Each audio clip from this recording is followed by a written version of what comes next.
morning, everyone. Thank you for joining us here on Chai Time. I hope everyone had a wonderful weekend. Alifia is here today. Thank you, Alu, for coming in. Hey, good morning, everybody. So for those who are wondering that who's talking, it's one of our own Chai Time girl, Alifia.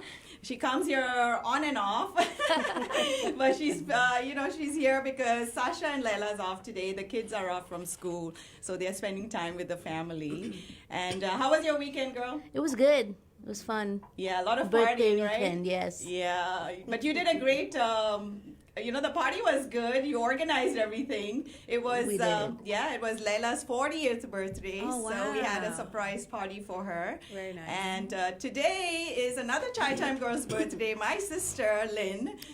So happy birthday to Happy both the Chai birthday, Time Xiaoling and girls. Layla. Layla and Lynn both. So today is going to be a very interesting topic that we should, I think, really talk about, touch on. We have talked about it, but it still needs, it needs to be talked a lot more. That's what I believe in. So before we begin the show, I'd like to start off with a quote. What mental health needs is more sunlight, more candor, and more unashamed conversation. Glenn Close. So it gives me great pleasure to have Mitali back. Good morning, Mitali. Good morning. How are you doing? I'm doing great. Very Yeah. excited to be here. Yes, and why so? Well, have shared the mic and have shared the stage with tons of people throughout my life, but never with my mom. And so very, very proud and very excited to have here this morning to be able to share her inspiring story with With all Chai the Time, listeners, yeah, yes. with the audience, and to be able to hopefully get a lot of messages through and be able to inspire people that are going through different challenges. Correct. Yeah. So, Yeah, and who better than you to do the introduction? of You course, know your mom best. at least I think so. So this is Anita Paul, and obviously we call her Ma at home, and she is a retired physician. She did her medical school training in BJ Medical College in Pune, India, and spent most of her career practicing in India. But we also lived in Germany, so she worked in Germany for a couple of years. Most of her practice was in internal medicine, family medicine. She was your typical Indian family doctor that did home visits, and we had patients showing up at our doorstep at 2 a.m. With some problems, and we saw it all in our living room. She had her clinic, and she had patients that would treat her as part of family. So she was the true definition of family practice doctor. And growing up, it was very inspiring for me. I wanted to get into medicine. The reason I'm in healthcare is because of her, because I wanted to be a doctor like her. I wanted to have what I saw she had with her patients, that strong connection and the fulfilling career that she had. So anyway, so that's her background. She's been here in the U.S. with us, now lives in Seattle for several years now. I am one of three, so she's got 3 children. I'm the middle child, and I have an older sister and a younger brother. And of course, she enjoys spending time, and she lives in Seattle, but comes down and visits us in Houston whenever she can. That's nice. What she's truly passionate about and here to talk about today is mental health awareness. She went through a very challenging journey herself, which I'll allow her to share in her voice. And that, after she overcame that, she really took it upon herself to become the voice, and she'll probably share a little bit of that also, how that happened. But she's now a volunteer with NAMI, and does a whole lot of work in just educating and promoting awareness about mental health. So I'll let my mom talk. Hello, welcome to Chai Time. Thank you. Yeah, good afternoon. Morning. Yes. Good morning, everybody. My name is Anita Paul. and I'm a retired physician from India, where I practiced medicine for about 20 years. And I've been, since 2003, I've been visiting USA to be with my family, with my children and grandkids and all that. And I now settled down at Seattle after getting my permanent residency approved. So I love Seattle. I settled down there because I love Seattle for its beauty, and another reason that two of my children are there. So I love going out and visiting places, and I've been to lots of places all around the world. Then I love knitting and crocheting, and then watch dance and singing musical programs. I'm very fond of that. And I'm a member of NAMI. NAMI stands for National Alliance on Mental Illness. And this NAMI is the largest grassroots organization of USA. And it provides advocacy, it provides education, support, and awareness of mental illness so that people or families suffering from mental illness can lead better lives. So, why don't you tell us a little bit about what got you interested in NAMI and talk to us about your mental health journey? Yeah, when I was actually visiting my daughter Seattle in 2016, I suddenly went into depression and anxiety. I stopped having interest in anything, even my family. I didn't have any interest in them. I stopped talking. I stopped eating, drinking. I stopped taking bath or grooming myself or going out.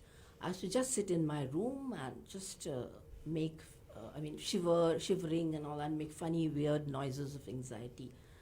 And then my family didn't know what was wrong with me, and they were frustrated and confused. And since I didn't have a proper insurance, so they took me to a community health center. So there, a therapist and a private psychiatric nurse was taking care of me. So they tried counseling, they tried therapy, hypnosis, and then nothing worked. Then they went, they started medications, like antidepressant and anti-anxiety medications, but none of them also worked. So that was there. And then after that, I started getting panic attacks. Pain in the chest and difficulty in breathing, pain in my lower jaw, and then my daughter had to take me to the ER several times. After that, I got fear of going out, thinking that I'll get lost. I had fear of getting into an elevator, thinking that what will happen if it gets stuck. I fear of going to new places, and then I got disoriented there. So after this, all my physical symptoms started coming. I started, because of malnutrition and all that, I developed ulcers in my mouth and tongue. I had acidity, I had constipation. Then my hair started falling off. Then my teeth went bad because I was not brushing my teeth. So teeth they were painful, so they had to be extracted. So what the smile you see now is due to the dentures. So I don't have all my teeth. Then all these things went on, and then I went on losing weight till a point where I became just 90 pounds. You were 80 pounds. I was just a skeleton, my condition was so pathetic. Then my daughter thought, why bother about money? Let's take her to a psychiatrist, because psychiatrist treatment, it's a lot of fees. You need this thing, and since I didn't have proper insurance, so then she said, no, we have to take her. She took me to a psychiatrist, a very good one, and then he also tried different medications and different doses and all that. That time also nothing worked for me. So he came with the conclusion that I have a drug-resistant anxiety and depression with psychosis. And drug resistance means I don't respond. My body is not responding to any of the medications. So he suggested ECT, that's electroconvulsive therapy, where electrodes are put onto your head and then you are given electric shock. And that's a very costly as well as very risky procedure. So since I didn't have a a proper insurance. My daughter couldn't take me to that place. And then I was struggling for quite a long time. I mean, after nearly struggling for 1 year, I got my insurance when my green card was approved. So then immediately she took an appointment and took me to the hospital. And for this procedure, they give anesthesia and they inject a drug into the hand, into the vein. And that procedure is very, very painful. I mean, I would just scream and howl. It's a burning and severe, excruciating pain, you know. So, but after that, I don't feel anything. They put electrodes on my head and they give that electric shock. And it's a risky procedure, so they have they have a medical specialist, a heart specialist, anesthetist, nurse, everybody is there. If something happens, then they can just take care and all that. So anyway, every week I was getting 2 sessions of that. After 12 sessions of ECT, I started showing some improvement in my mental as well as physical symptoms. I started eating, drinking, and speaking, talking to everybody, and then I started everything, whatever was normal in this thing I started, but of course it took time, and then I just recovered. So the ECT sessions, ECT gave me a new life, I can say.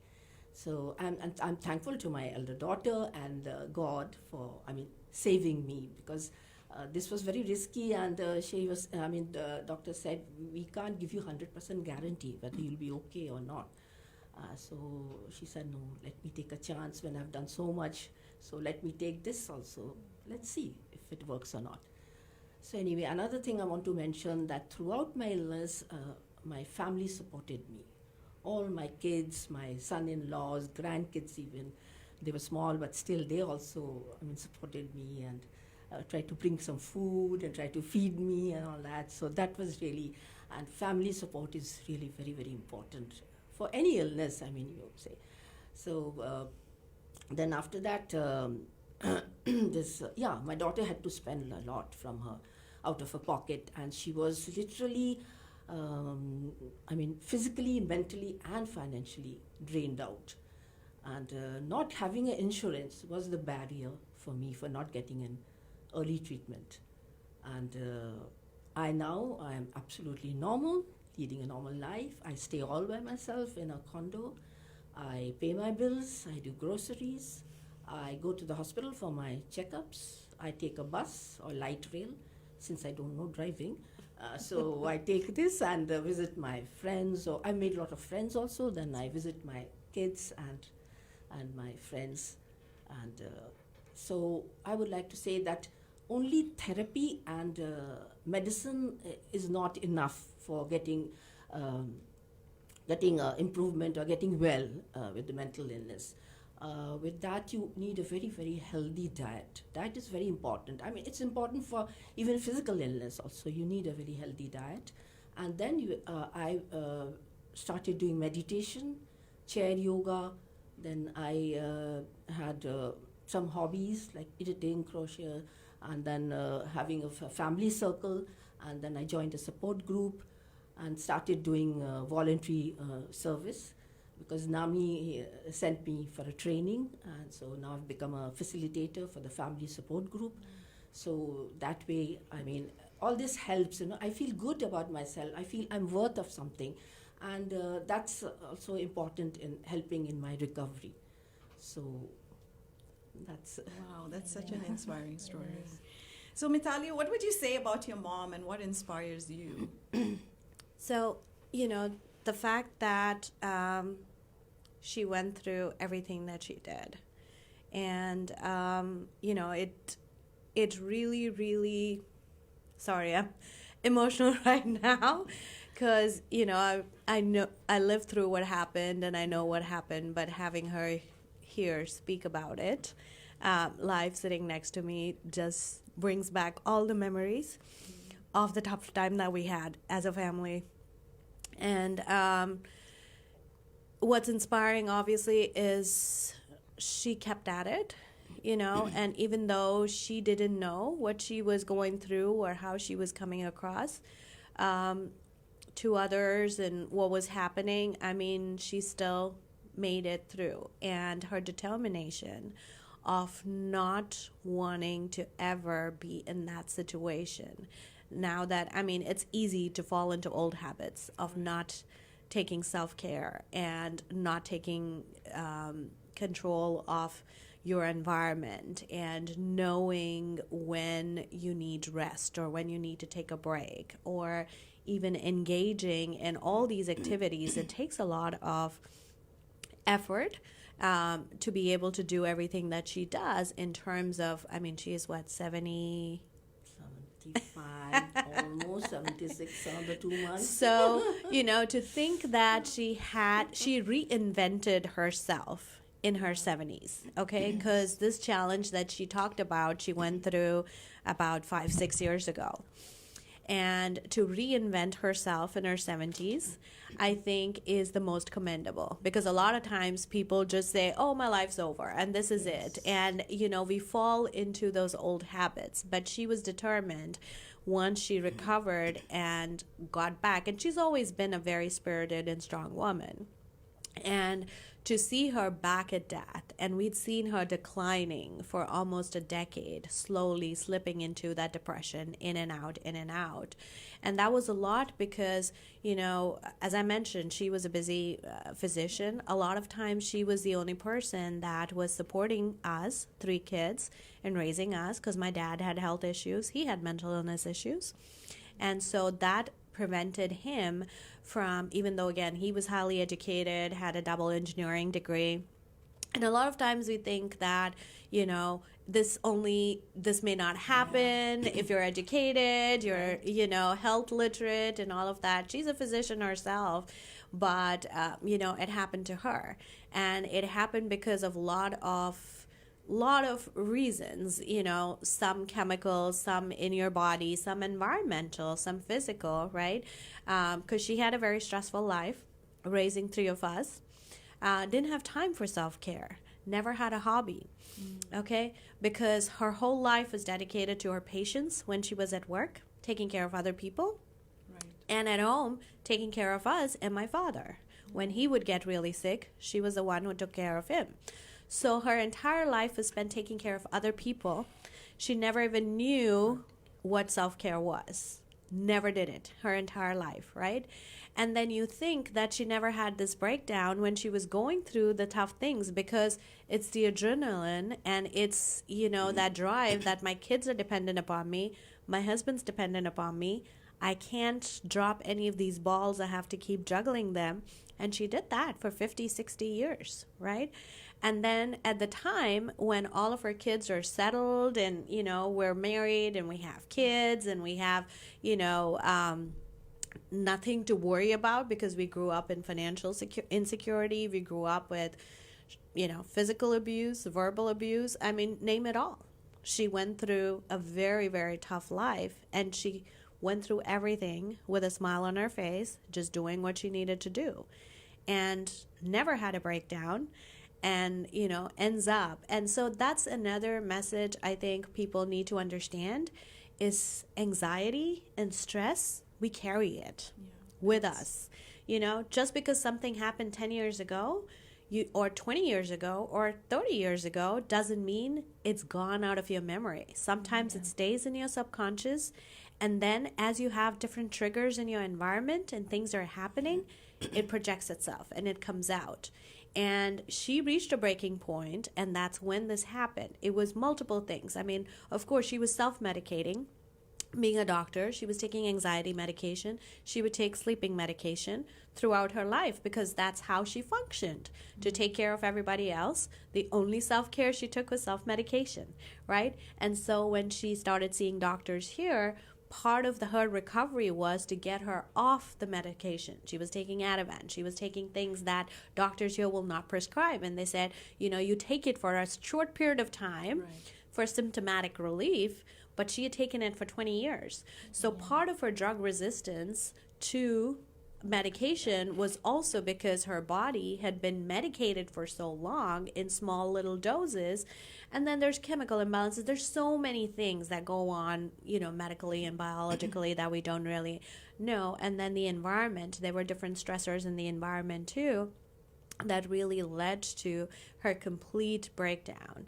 And mental illness does not show itself in those symptoms, right? So her symptoms started with physical symptoms because my sister was taking her to every single specialist, every single, went to the ER several times because sometimes it was, I'm feeling chest pain and we're like, okay, she's getting a heart attack. So we need to call 911 and get her to the hospital. But then a lot of those symptoms are psychosomatic symptoms. So when you have severe mental illness or, you have depression, a lot of the times the symptoms that you feel are psychosomatic. So you're feeling a pain or you're feeling a symptom, but it's not real.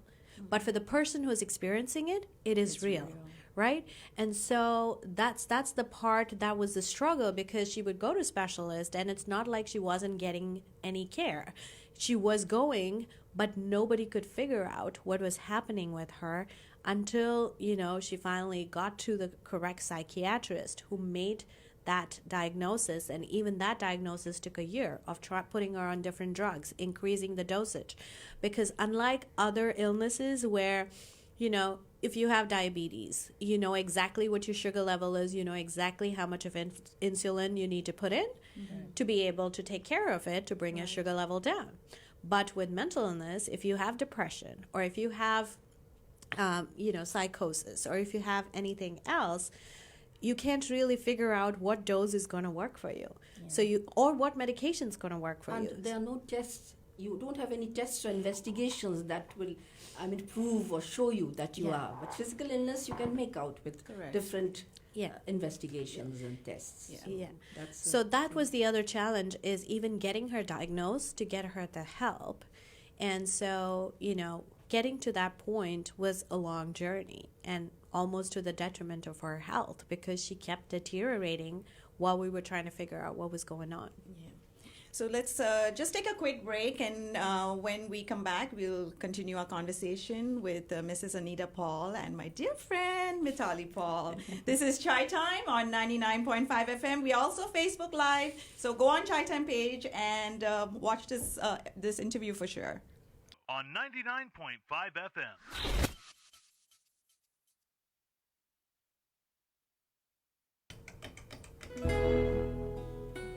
Welcome back to Chai Time on 99.5 FM. We are in conversation with Mrs. Anita Paul, and it's a mother-daughter duo today. So we have Mitali Paul with us as well, and we are talking about mental health. And so before we went on break, we were having this conversation with you, and then during break we were talking more about, as a family, what y'all went through with your mom as well, because we want people to know that.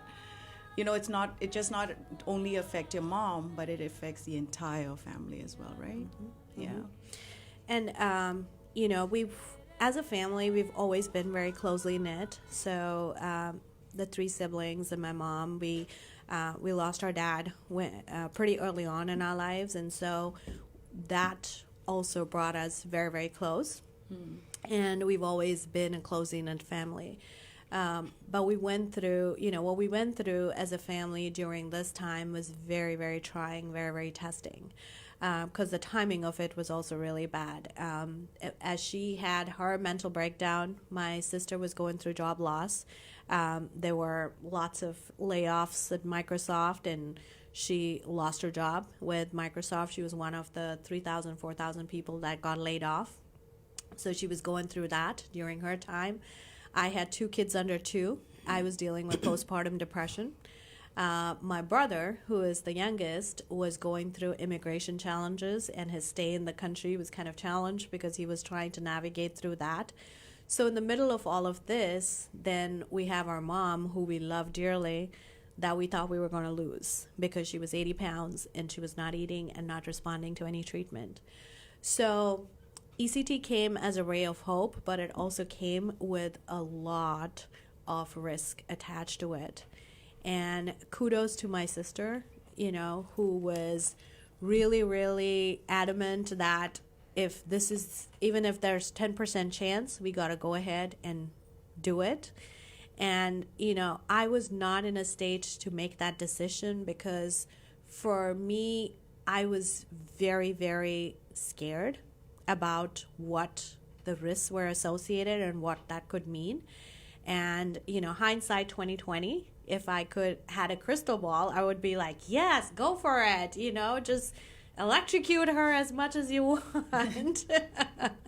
But a lot of, and I think a lot of it is also because it's a pretty novel therapy. I mean, it's not novel, it's been around, but the technology that they use now and the sophistication that exists with the technology now is much, much better.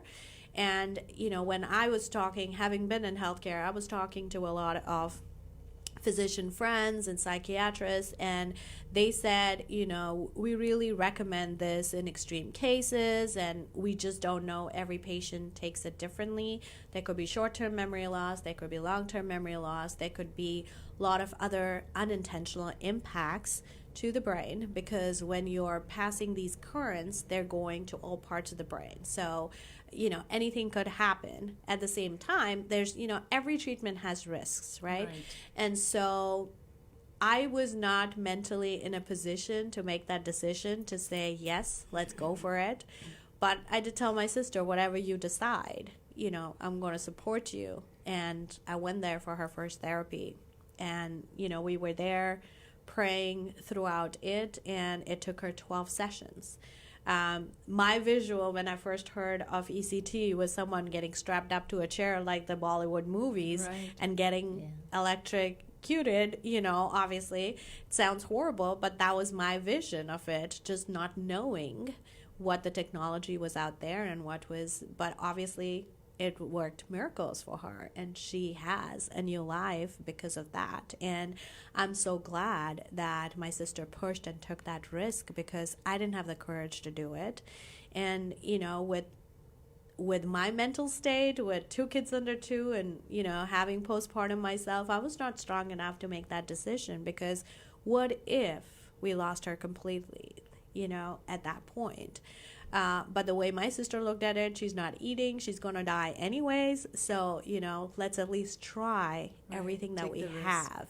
And she pushed for that risk. And I'm so glad that she did, because we all, but it cost us a lot in terms of our relationship, because now, even 6-7 years later, we're still dealing with the repercussions of those family dynamics, because we all have PTSD from what we went through, almost having lost her. And even though she's here and we're thrilled and we're happy about it, we as siblings have had a lot of, I would say, just difference of opinion on how each one could have supported the other person differently.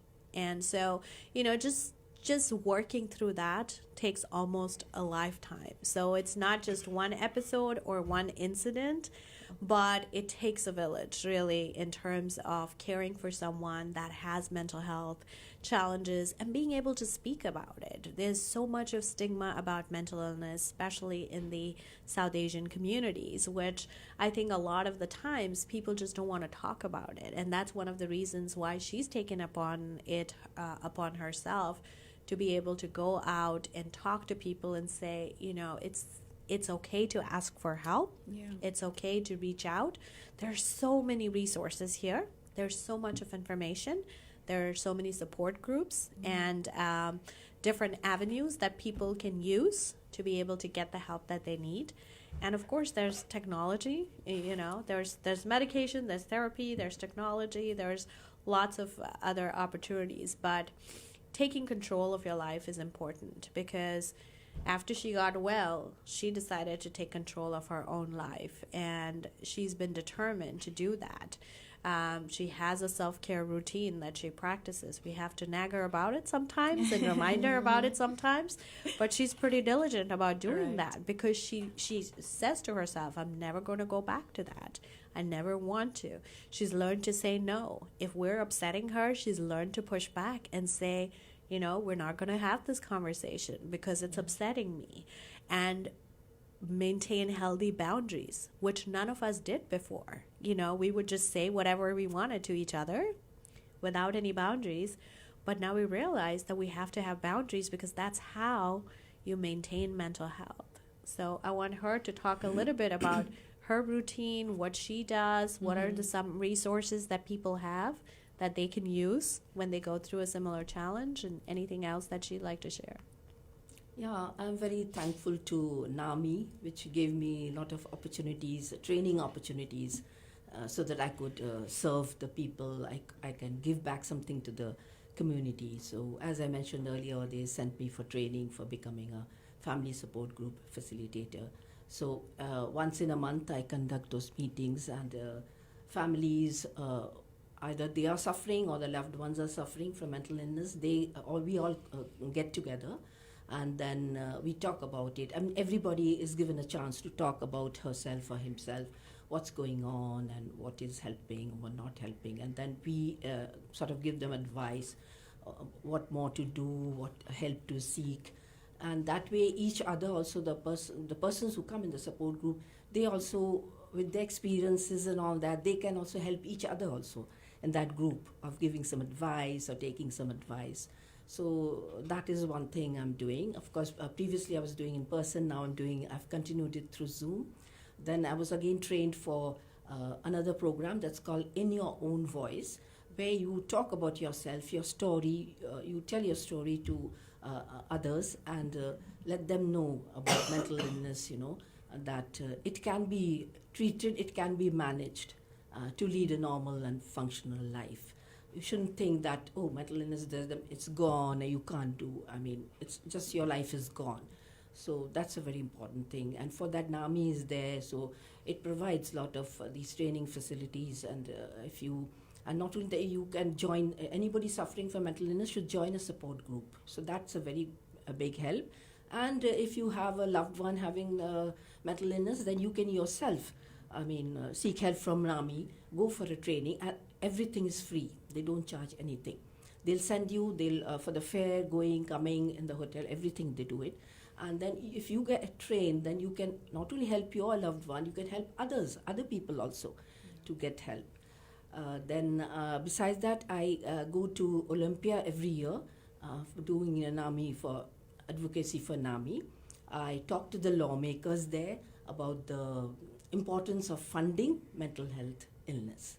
So because that's a very important thing, funding and all that. So I've spoken to so many, representatives and senators, and that's a great thing. And I'm thankful to my son because he's a policymaker and all that. So he took me to those places, Olympia and all that. So that's also really a great thing that I can do. And then I'm doing this In Your Own Voice. I give presentations. I talk to the high school students, then I talk to inpatients in the hospitals to tell them about mental illness and what are the minimum these things, how you can recognize it, or how you feel somebody's suffering, what are the symptoms, and then you can just instead of neglecting that person, abandoning that person, he's this thing, and then instead of doing that, you should just sit by their side and try to ask them what's going on in their mind, what's happening, what's this thing. And then if they can speak out, of course in the beginning they won't come out with what's going on, but you have to have patience and go on, telling them and telling them, okay, let's go for a walk, or let's do this together, or let's do that. And then you gain the confidence in that person, and then that person speaks out. So then you can seek help. Tell them to go to therapist. We start only with therapist and counseling and all that, then medicine, and last resort is ECT. It's only where other therapies, other things don't work. That's the last resort that last this thing. So that way, I just want to say that NAMI is really very good. Helping all these people with mental illness. So you can definitely reach out to NAMI and seek help. And again, I should repeat that here I am sitting right in front of you, absolutely okay and normal after going through that big challenge of mental illness. And we didn't actually research some other organizations, but just like NAMI, there are so many other organizations. There's the National Suicide Prevention Line. Yeah. There's lots of resources that are available. And yes, funding is not as prevalent as in other disease support groups. Like, breast cancer gets tons and tons of money and tons of resources across the country, but mental illness or mental health doesn't necessarily get that. And especially during the pandemic, it has gotten much, much worse. As you're probably hearing again and again through different shows as you talk to different people in the community. It has gotten much more prevalent because the social support that people had previously, which still kept them going, has gone away with the isolation and, lots of other problems that have gotten. The one other thing that she didn't mention that I wanted to mention was, during this time, there's always silver linings, right? So during this time, we realized she's actually an artist because she never had time to do anything in her free time. And my daughter started, so my sister, is a great artist. She can just touch anything and convert it into art. So she started sitting down and making her paint with her. And now we have a wall in my sister's house, which is filled with my mom's paintings. And she doesn't remember half of them because she was I out would just there. say, no, I don't want to do it. And then she would just sit next to me. No, come on, try. Then she would mix all the paints and everything. And then I started. And she created some beautiful pieces, but being able to, that was another way of channeling her energy because there was so much of anxiety, so much of, when you're physically ill, the symptoms are different. When you're mentally ill, you're battling your own mind. And to be able to channel that energy into something creative, because as we all know, art is therapeutic in itself. Yes. And that was not that my sister really thought through much of it. For her, it has always been a part of her expression and her therapy. And she just said, let me just make her do it. And my mom started doing it. And like I said, we now have a wall of different paintings. And she's like, when did I do that? When did I do that? Did I really do that? And, but that's a memory of the time when she was going through a challenge, but then it's turned into these beautiful pieces. Like, it's not going to sell for $1 million, but it's always going to be special for us because she created it during one of her most challenging times in her life. And, of course, she's gone through tons of challenges. Losing my dad was a big challenge, lots of other challenges that she went through. But this one was, I think, over the most extended period of time and the most pressing circumstances where we really thought she was not going to make it. And when you lose a parent at one go, like when we lost our dad, it was a heart attack. One day he was there, the next day he was gone. And, it's never easy, but you cope with it because it's happened, it's done. Now you're just thinking about what are we going to do with the rest of our lives and just moving on. But in her case, we saw her withering away for a year and a half. And that is the hardest part. It's like watching someone have cancer or watching someone that's actively dying but not dead, physically here but not here mentally. That trauma that we went through where, and for me, she's always been my friend. Like, I would talk to her every week or every 2 or 3 days in a week. And those conversations, like she's always the person I'll call to share something. And, she knew about all of my boyfriends when I was dating in college, and she knew about every little thing in my life. And that time, it was like she was gone. She was here physically, but she was gone. And trying to just face that eventuality that she was going to just wither away and be gone forever was the hardest thing for all of us and for me personally.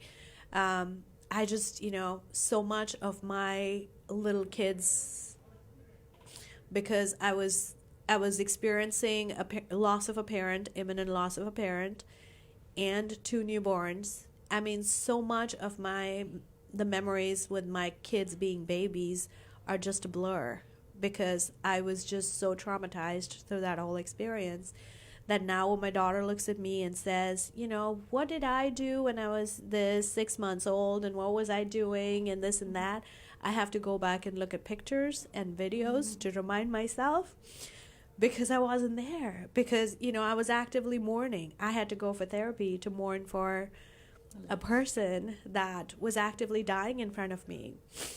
And so it just took a lot of toll, and it's going to take us years to go over that, as a family, and be able to even talk about it and say, this is what we went through.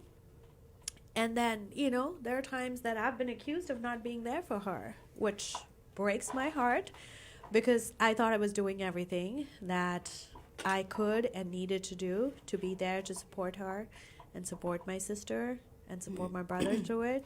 But it was a lot easier for them because physically they were there, and I was here isolated, geographically. And then trying to take care of my babies and take care of myself and trying to be there for her was hard, So, but we all are here. We made it through, and hopefully that she's And, sharing her Another thing I want to mention is that this insurance should cover also mental illness, not just physical illness. It should cover mental illness so that each and every person who's affected by the mental illness can avail a treatment and get treated and get cured, and in order to lead a normal life. So that's a very important thing, because in my case also lack of insurance only prolonged my treatment, prolonged my getting well or getting okay. So that's a very That is thing. important. Yeah, Yes, absolutely. insurance, so that's a very Yeah. important thing. Yeah, that is another step that we all Yes, should yes. work towards. Insurance and, should be there, yes. Yeah, definitely.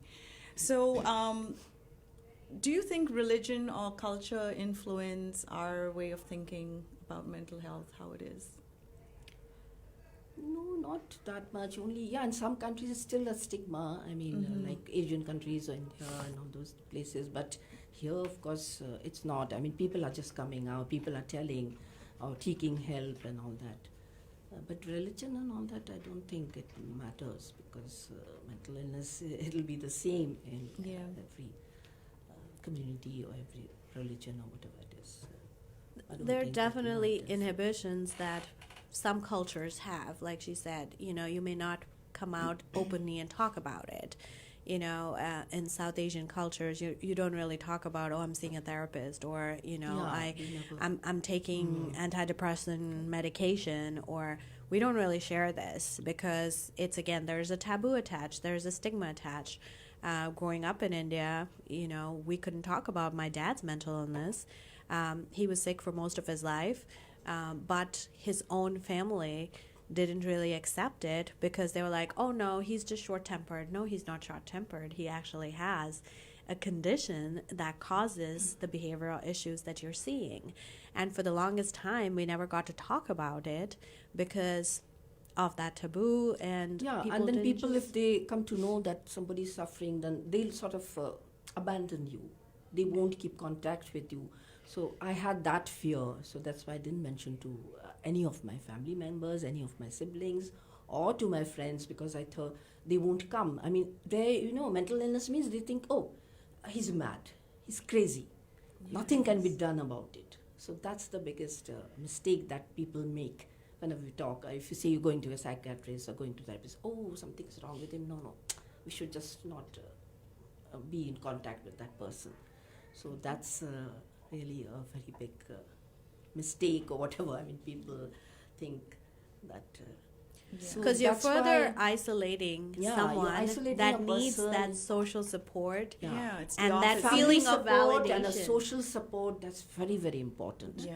So that's why when I talk to the high school students also, I tell them, if you see somebody, one of your friends, getting sad or it's indifferent or not talking to you so much, so you just don't, instead of abandoning that person, you go and speak to him and ask him what's the matter. You talk to his parents and find out how he's doing at home, so that you need you seek early treatment, early help you need, and you can do the things. And in patients, I tell them that don't think this is the end of your life. So you'll definitely get better, you'll definitely be okay, and go back to your normal and life. you're the role model for Yeah, that. so that's why I say I'm a model, and then you can just go back to your things. So just don't give up. Don't give up. Have hope, and seek help, and be this thing sure that definitely you can come out of it. Yeah. I mean, she takes vacations. She's gone on cruises. She's flown all over the place. She goes camping, and has stayed in tents with us. I mean, she's living her best life, and she was even before that. Even despite the challenges that she had originally, she was always very, very full of spirit and very adventurous and wanting to do different things. And she's doing that. And a lot of my friends, say, I wish I could get my mom to be like your mom, because, they're like, they can't even, I mean, she Ubers, like, if she's coming to Houston and, it's in the middle of the day or whatever, she's bought her flight ticket. Like, I didn't even know when she was coming here. She's like, oh, by the way, I'm getting into town this time, this day. And I'm like, okay, I'll be there, ma'am, to pick you up. And, if we can't go pick her up, she takes the Uber. I mean, so she is as independent as we've ever seen her be, her entire life. And she's really reinvented herself. And, we couldn't make her do it. Yeah. She wanted to do it. I mean, there was a lot of pushing, from us, but it was her will that is keeping her going the way she is. And a big part of that is knowing that she's making a difference, because once you lose a sense of purpose, you kind of start shriveling away. And that was also what was happening, because all her life she took care of other people. Yes. And when suddenly you look around, you're like, oh, my kids are all gone. I mean, what do I do with my life? And then that is a slow withering process. And that was also part of, everything else that was going on in her life. But now that she has that sense of purpose, that she can go and make a difference, and she is making a difference, yes. In people's lives, and that gives you that sense of purpose also, and that drive to keep going. Yeah. Wow, this conversation has been intense, but has really taught me a lot. It's taught me a lot about empathy, about trust, about support. I mean, you ladies are wonderful. You're amazing. And thank you so much for coming on Chai Time, Mrs. Paul. It's really been an honor, actually, for you to be here and share your journey, and to what you're still doing. It's amazing. I have no words. I'm getting emotional now. And thank you also. Thank you so much for having me here and being able to sort of, make the mental illness sort of awareness to other people. So that's really a great thing for me. Yes, it's hope. You've really that word hope has really risen from that today, from this conversation for sure. And Mitali, my dear, I love you. Thank you so much. I mean, your strength, your family is just, it's wonderful. Like you have, I don't know from where you came, but thank God you came. And we've connected. I came from her. Where did she come from? Here's my creator. I gotta thank your mom. Thank you so much, ladies, for joining us here on Chai Time. Thank you. And thank you, listeners, for joining us here on Chai Time as well. We wish